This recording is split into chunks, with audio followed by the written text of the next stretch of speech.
તો મિત્રો આજે આપણે એએમસી એસ્ટેટ ટીડીઓ વિભાગની અલગ અલગ પોસ્ટ જેવી કે સબ ઇન્સ્પેક્ટર, ઇન્સ્પેક્ટર અને આસિસ્ટન્ટ ટીડીઓના સંપૂર્ણ સિલેબસની ચર્ચા કરીશું. સૌથી પહેલા મિત્રો એક્ઝામ પેટર્નની વાત કરીએ તો ત્રણેય પોસ્ટ માટે એક સરખો જ સિલેબસ રહેશે, પણ દરેક ટોપિકનું વેઇટેજ અલગ અલગ રહેશે. કુલ 100 માર્કનું પેપર રહેશે અને બધા એમસીક્યુ જ આવશે. દરેક એમસીક્યુ દીઠ તમને 1 માર્ક આપવામાં આવશે અને ખોટા જવાબ માટે 0.25 ગુણ કાપી લેવામાં આવશે. અને આના માટે તમને કુલ 90 મિનિટનો સમય આપવામાં આવશે. તેમજ આખું પેપર અંગ્રેજી ભાષામાં રહેશે.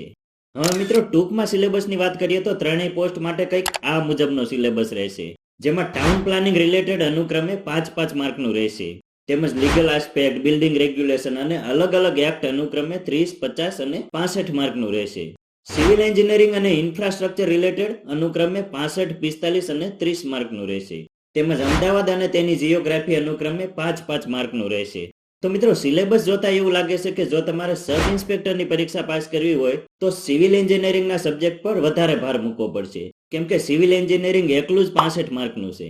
જો તમારે આસિસ્ટન્ટ ટીડીઓની પરીક્ષા પાસ કરવી હોય તો તમારે બધી એક્ટ પર ભાર મૂકવો પડશે, કેમ કે તેમાં બધી એક્ટ જ 65 માર્કની પૂછાય છે. અને જો તમારે ઇન્સ્પેક્ટરની પરીક્ષા પાસ કરવી હોય તો બંને ઉપર એક સરખો જ ભાર મૂકવો પડશે, કેમ કે તેમાં બંને અડધું અડધું પૂછાય છે.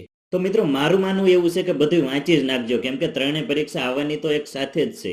હવે મિત્રો ડિટેલમાં સિલેબસની વાત કરીએ તો ટાઉન પ્લાનિંગ રિલેટેડ ટોપિક કંઈક આ મુજબના રહેશે, જેમાં land use planning, building bylaws, development plan, town planning scheme, concept of zoning અને સેટેલાઇટ ટાઉનના આ દરેક ટોપિકનો સમાવેશ કરેલો છે. તો આ દરેક ટોપિકમાંથી અનુક્રમે 5-5 માર્કનું પૂછાય છે.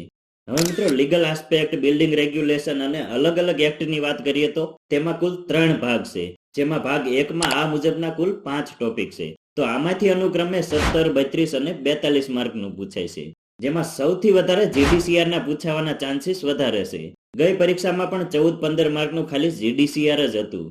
ત્યારબાદ જીપીએમસી એક્ટ પણ ગઈ પરીક્ષામાં 10 માર્કનું હતું. તો આ બંને ટોપિક ઉપર વધારે ભાર મૂકજો. ત્યારબાદ જીટીપીયુડી એક્ટ, આરટીઆઈ એક્ટ અને ડેવલપમેન્ટ એક્ટમાંથી પણ ઘણા બધા પ્રશ્નો પૂછાઈ શકે છે. હવે ભાગ 2 ની વાત કરીએ તો તેમાં આ મુજબના કુલ 4 ટોપિક છે, જે અનુક્રમે 6, 11 અને 16 માર્કનું પૂછાય છે, જેમાં રેરા એક્ટ વધારે આઈએમપી છે. ત્યારબાદ ફાયર એક્ટ, લેન્ડ એક્ટ અને લેન્ડ એક્વિઝિશન એક્ટના પણ ઘણા બધા પ્રશ્નો પૂછાઈ શકે છે.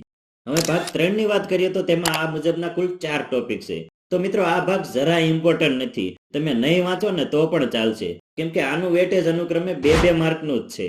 માટે આને તમે સ્કીપ કરી શકો છો અને વાંચવું હોય તો પણ ઉપરથી જ વાંચજો. હવે મિત્રો સિવિલ એન્જિનિયરિંગ અને ઇન્ફ્રાસ્ટ્રક્ચરના ટોપિકની વાત કરીએ તો તેના ટોપિક કંઈક આ મુજબના રહેશે, જેનું વેટેજ અનુક્રમે 65, 45 અને 30 માર્કનું રહેશે. તો મિત્રો મેં શરૂઆતમાં જેમ કહ્યું એ મુજબ સબ ઇન્સ્પેક્ટર માટે સિવિલ એન્જિનિયરિંગનું વેટેજ ખૂબ જ વધારે છે અને આસિસ્ટન્ટ ટીડીઓ માટે થોડું ઓછું છે, તેમજ ઇન્સ્પેક્ટર માટે અડધા જેવું છે. હવે મિત્રો અમદાવાદ અને તેની જીઓગ્રાફીની વાત કરીએ તો તેના ટોપિક કંઈક આ મુજબના રહેશે, જે અનુક્રમે 5-5 માર્કનું પૂછાય છે.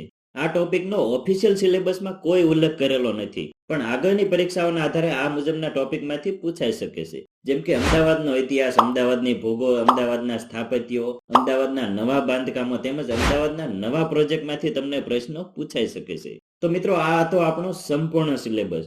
સિલેબસની પીડીએફ ડાઉનલોડ કરવા માટે નીચે ડિસ્ક્રિપ્શનમાં ડાયરેક્ટ લિંક આપેલી છે, ત્યાંથી તમે ડાઉનલોડ કરી શકો છો. તેમજ આજનો વિડીયો જોવા બદલ આપનો ખૂબ ખૂબ આભાર.